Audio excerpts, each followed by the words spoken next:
ये कहानी है आयशा चौधरी नाम की एक 18 साल की लड़की की, जो कि एक मोटिवेशनल स्पीकर और एक राइटर थी। और आयशा की डेथ हो चुकी है। और अपनी डेथ के बाद आयशा अपनी पेरेंट्स अदिति और नीरेन चौधरी की कहानी हमें सुनाती है। अदिति और नीरेन दोनों अलग अलग बैकग्राउंड से बिलोंग करते थे। जहाँ पर अदिति साउथ दिल्ली में रहती थी, वहीं पर नीरेन चांदनी चौक में रहने वाला एक मिडिल क्लास फैमिली का लड़का था। और उन दोनों की लव मैरिज हुई थी और उन दोनों की पहली बच्ची का नाम था तानिया चौधरी।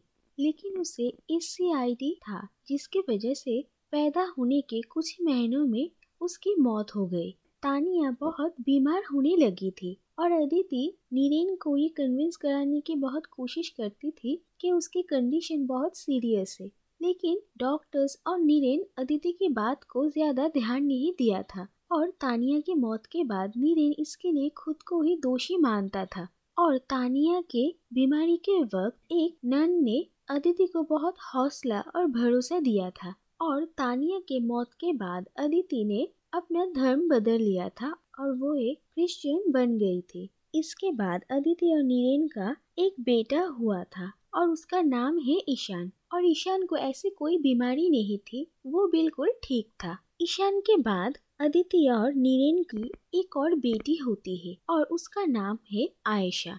और आयशा के पैदा होने के कुछ महीनों बाद ही उसकी भी तबीयत बहुत खराब होने लगती है। और दिल्ली के डॉक्टर्स कुछ ना कर पाने की वजह से वो लोग उसे तुरंत लंदन ले जाते हैं। और वहाँ जाकर उन्हें पता चलता है कि आयशा को भी तानिया की तरह ही SCID है। लेकिन वहाँ के डॉक्टर उन लोगों को कहते हैं कि इस चीज का इलाज है, लेकिन इसके लिए बोन मैरो ट्रांसप्लांट करवाना पड़ेगा और इसके लिए बहुत सारे पैसों की जरूरत है। और पैसे इकट्ठा करने के लिए नीरेन बहुत मेहनत करता है। और नीरेन एक रेडियो स्टेशन में जाता है और वहाँ से सारे लिसनर्स को अपनी बेटी के बीमारी के बारे में बताते हैं और उन लोगों से हेल्प की रिक्वेस्ट करते हैं। और कुछ हफ्तों बाद ही बहुत सारे लिसनर्स आयशा की ट्रीटमेंट के लिए पैसा डोनेट करते हैं और इससे आयशा की ट्रीटमेंट स्टार्ट होती है और उसकी सर्जरी सक्सेसफुल होती है। लेकिन आयशा को बीच बीच में ही चेकअप के लिए लेकर जाना पड़ेगा। और अदिति डिसाइड करती है कि वो आयशा को लेकर लंदन ही रुकेगी। और नीरेन इंडिया वापस अपने पेरेंट्स के पास चला आता है और अपने बेटे को संभालता है। अदिति आयशा के लिए ओवर प्रोटेक्टिव हो जाती है। वो हमेशा चीजों का बहुत ध्यान रखा करती थी ताकि आयशा को किसी भी चीज से इन्फेक्शन ना हो।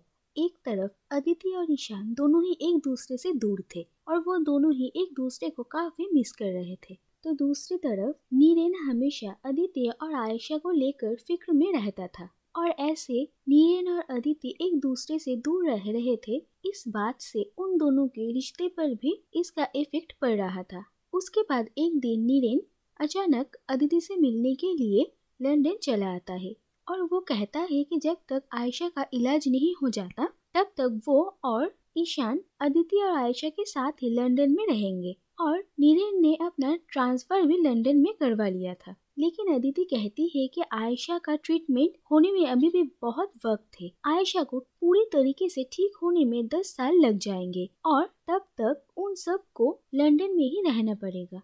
इसके बाद से ही नीरेन और अदिति दोनों एक तरफ अपने बच्चों को संभालने लगते हैं तो दूसरी तरफ आयशा की ट्रीटमेंट के लिए वो दोनों ही बहुत मेहनत कर रहे थे। इसके बाद 13 साल बीत जाते हैं और नीरेन इन 13 सालों में बहुत मेहनत करके अपने लाइफ में सक्सेसफुल होता है। और डॉक्टर्स भी अब ये कहते हैं कि आयशा पूरी तरीके से ठीक हो गई है और वो अब एक नॉर्मल लाइफ जी सकती है। और इसके बाद नीरेन और अदिति दोनों ही इंडिया वापस आने के बारे में डिसाइड करते हैं। लेकिन अदिति आयशा के बारे में अभी भी बहुत ही प्रोटेक्टिव है और वो आयशा की हर छोटी छोटी चीजों का ध्यान रखा करती थी। वो सब बहुत खुश थे और फिर से अपने फैमिली और रिलेटिव से मिलते हैं। उसके बाद एक दिन अदिति और नीरेन के घर में एक पार्टी होती है और उस पार्टी में ही आयशा अचानक बेहोश होकर गिर जाती है। और उसके बाद उन लोगों को डॉक्टर से ये पता चलता है कि बचपन में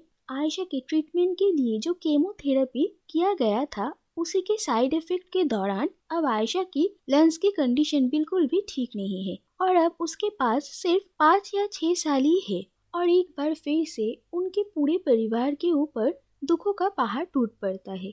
लेकिन अदिति खुद को संभालती है और वो ये फैसला लेती है कि आयशा के पास जितने भी दिन हैं वो उन कुछ दिनों में आयशा को हमेशा खुश रखेगी और उसकी छोटी से छोटी हर इच्छाओं को पूरा करेगी। और ऐसे ही अदिति आयशा की पहली इच्छा पूरा करती है, एक पपी को अडॉप्ट कर। आयशा को डॉग्स काफी पसंद है, लेकिन उसकी बीमारी की वजह से अदिति उसे डॉग्स के पास जाने नहीं देती थी। लेकिन अब वो खुद से ही एक पपी को आयशा के लिए अपने घर में लेकर आती है और उसका नाम आयशा रखती है रोलो। और आयशा किसी भी बात पर ना उदास हो जाए और उसे खुश रखने के लिए वो लोग उसे वेकेशंस पर भी लेकर जाया करते थे। धीरे धीरे आयशा की तबीयत और भी खराब होने लगती है। अदिति हमेशा आयशा को लेकर ही बिजी रहती थी।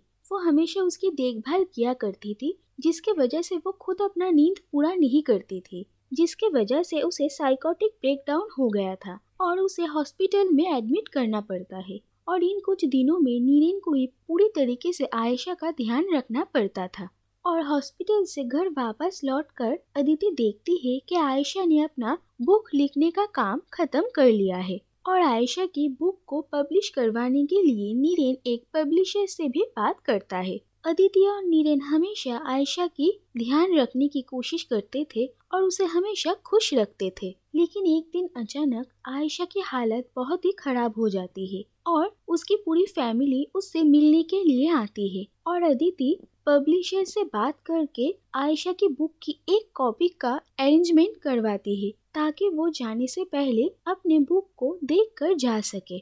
आयशा की डेथ के बाद 6 महीने बीत जाते हैं, लेकिन अदिति आयशा की मौत को अभी भी मान नहीं पाती है और अदिति की ऐसी हालत देखकर नीरेन भी काफी अपसेट हो जाता था और छोटी छोटी बातों पर अदिति और नीरेन के बीच झगड़ा होता था और अदिति हर बात पर आयशा को बीच में लेकर आती थी। नीरेन ने यह फैसला किया था कि वो वापस लंदन चला जाएगा और वो अदिति को भी अपने साथ चलने के लिए कहता है ताकि वो आयशा को भुला सके। लेकिन अदिति ऐसा नहीं करना चाहती थी। वो कहती थी कि उनके घर में आयशा की यादें जिंदा है और वो उन्हें छोड़कर नहीं जाना चाहती है। उसके बाद नीरेन की फेयरवेल पार्टी में नीरेन आयशा की एक वीडियो सबको दिखाता है जो कि आयशा ने अपने डेथ से पहले अपने फैमिली के लिए रिकॉर्ड किया था ताकि उसे देखकर उसकी फैमिली को हिम्मत मिले और वो लोग अपनी जिंदगी में आगे बढ़ पाए और खुश रह पाए। इसके बाद नीरेन लंदन चला जाता है और अदिति इंडिया में ही रहती है।